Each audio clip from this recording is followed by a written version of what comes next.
आज देखमा आशुकवि हेमंत दासकर गोटे सुंदर लेखा भांगबाटा दे छाड़ी जोहार मुई हरिहर साहू आपन के स्वागत करचे मोर यूट्यूब चैनल रे Harihar education and entertainment studio रे।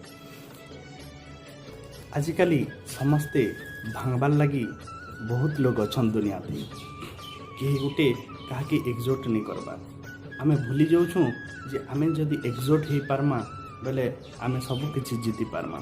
आमे छोट दिने भी पढ़ीचु एकता ही बल। तो आज दुनिया रे समस्ते भांगबार लगी ही लगिछन। तेणु करी आशुकवि हेमंत दास लोकंकर लगी गोटे शिक्षार विषय आनिकरी आइछन। सेटा होचे भांगबाटा दे छाड़ी। हमेशा तुई जुड़बार काम कर भांगबाटा दे छाड़ी। हमेशा तुई जुड़बार काम कर भांगबाटा दे छाड़ी। छोट हेले भी सुजी जुड़सी हेले कैंची देसी फाड़ी।